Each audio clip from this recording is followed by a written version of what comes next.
morning, everyone. Here's our activity for the day. So, first, I'll let you know I went out and collected some leaves, and that in itself is a lovely activity to do with your child. It helps them understand what fall is because when you go out for a walk to collect these, you're talking about what's happening. Look, the leaves are falling and they're changing color. I wonder, it's fall. That helps a child understand the change of seasons.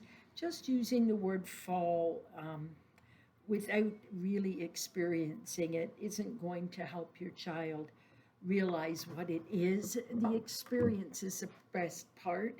And that's a very inexpensive thing to do. Just take your child for a walk in the neighborhood and look for different colored leaves: orange, green, yellow, brown, brown and yellow. So now we've come home from our walk. I have a piece of paper, I have some glue. I just got this at a dollar store. And if my child was young, I probably would pour it into a little container and use a popsicle stick. And I'm not going to worry about how much glue my child uses. That's part of the experience of an open-ended activity. So I'm just going to have some of the leaves we've collected and some glue, and I'm simply going to let them decide what they're going to do with them. Most children will start by putting the glue and gluing leaves, and you'll have a lovely fall picture. They may love doing this. They may be more interested in experimenting with the glue, depending on how much opportunity they've had. A little bit older child, it's great to let them use these bottles because it's really good for building up your hand muscles you need for writing. So they're simply going to squeeze the glue out like this, the same thing. And at the beginning, they're probably going to use an awful lot of glue, and that's okay because that's experimentation and learning. And this glue is washable, it dries easily. And I'm just going to let them glue the leaves. I'm not going to tell them what to do with them. I'm just simply going to place this in the leaves. It's a lovely way to have an open-ended activity. A second thing you can do with your leaves is a piece of paper and a crayon.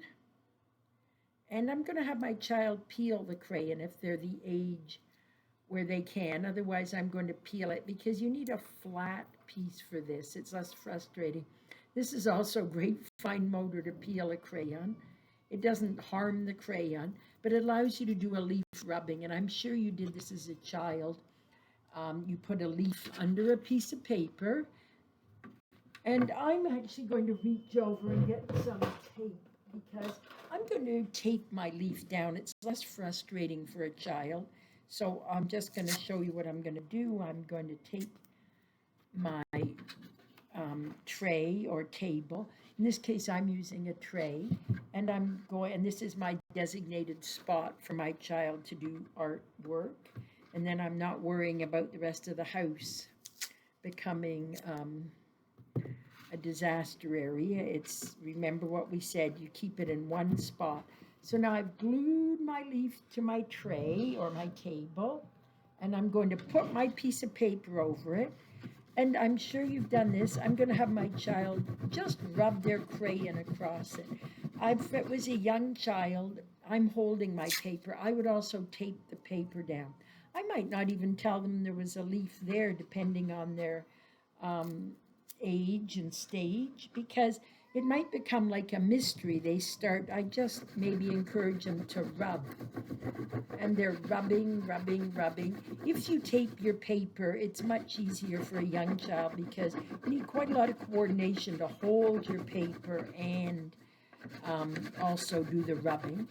And so they're just going to keep going back and forth. And like I say, I'm sure you probably did this as a child, but children are fascinated that now they have, and depending on how hard they rub or soft, and you don't want to use, I would let them choose a color, but yellow, and I'll say rub quite hard, is not perhaps the best choice. And you'll see that I have the imprint of my leaf below. And for children of a certain age, that's fascinating.